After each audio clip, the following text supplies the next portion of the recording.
Hey, and welcome to the 8th grade social studies Star Prep. I'm Mr. Birch. Today in the 7-minute mastery series, we're going to be talking about colonial governments. Let's get started. All right, colonial governments. The early colonies first started self-representative governments, and these were the first type of government in the colonies. Self-representative means that these people in the communities got someone, they elected somebody to represent themselves in their own local governments. They were necessary in order to keep order and structure in these colonies because they were so far from Great Britain and the king and parliament all the way in England. They were thousands of miles away and many months' travel. So that's why these early self-representative governments were so necessary. Colonists were British citizens. They were subject to the British crown. They were not, however, represented in the British Parliament. However, the first Mayflower Compact, or the Mayflower Compact, Fundamental Orders of Connecticut, and the Virginia House of Burgesses are all early examples of these self-representative governments. They were represented in these governments, but they weren't represented in Parliament. We'll need to know that later for the Revolution. The Virginia House of Burgesses was the very first and inspirational beginning of all these representative governments in the colony. It's good to know that. We see that on the STAR tests from time to time. All right, colonial governments continued. To have a colony, one was granted a charter, which was a written agreement between the colonists and the king or parliament, giving them permission, so to speak, in order to have their colony. Colonial legislatures were landowning white men who were elected locally by other landowning white men, colonists, while the governor of the colony was directly appointed by the king.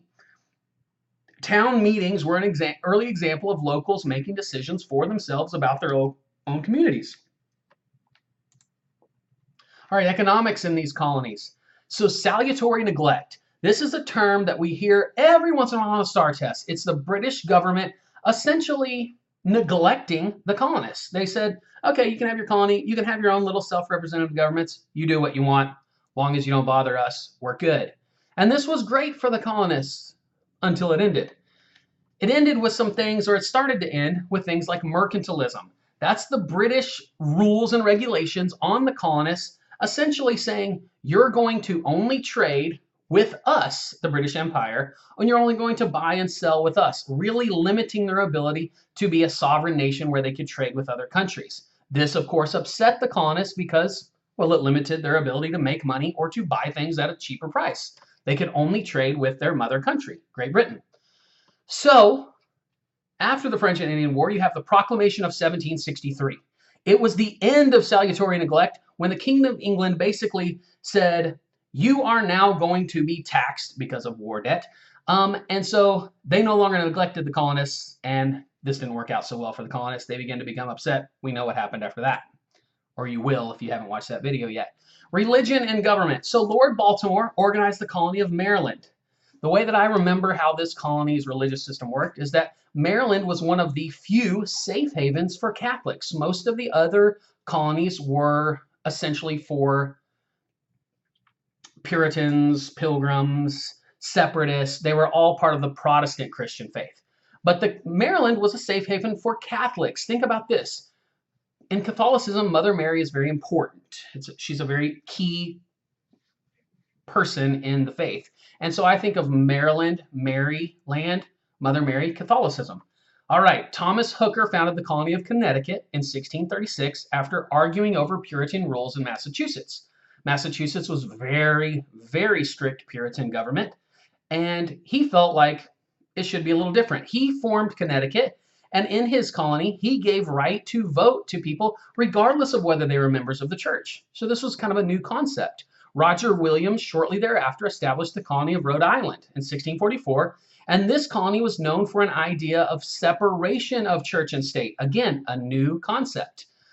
Unlike the Puritans in Massachusetts, and they allowed for a safe haven for some differing religious groups like the Baptists and even the Jews, for example.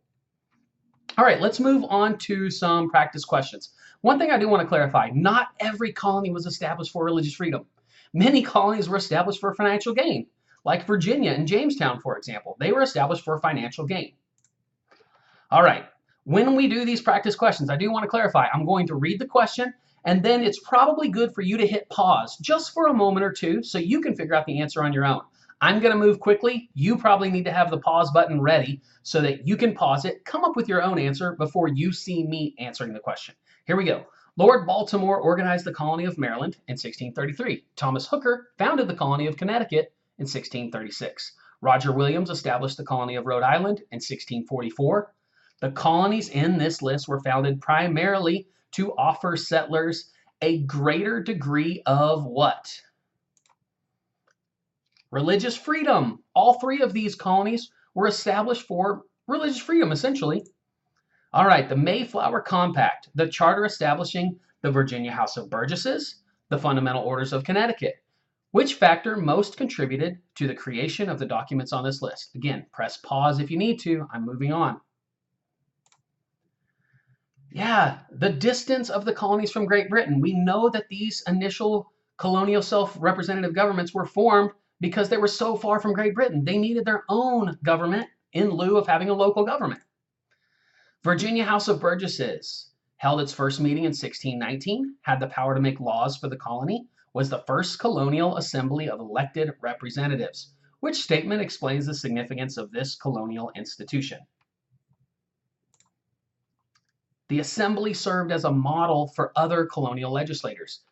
Even the question here kind of gives it to us. It says, was the first colonial assembly of elected representatives? So yeah, it was the first, and it served as a model for the other ones to follow. All right, Massachusetts. It was a refuge for English Puritans, as blank was a refuge for English Catholics. Which colony correctly completes this diagram? We just went over this one. It is Maryland. Good job. Hopefully you selected that one. Here we go. Fundamental Orders of Connecticut defined and limited the power of government, created a General Assembly, granted government the right to levy and collect taxes. Which statement best describes the influence of this document? Press pause if you need to. Here we go. It established the tradition of self-government. So we see this repetitive theme throughout the STAR test when they're asking about these governments. It's representative self-government, these early forms, right? All right, guys. So in trying to stick with the 7-minute theme, we're going to call it an end. Hopefully you can continue on watching all of the other videos. Again, press pause and re-watch these as many times as you need to. Repetition will always help. All right. Thanks, guys. Bye.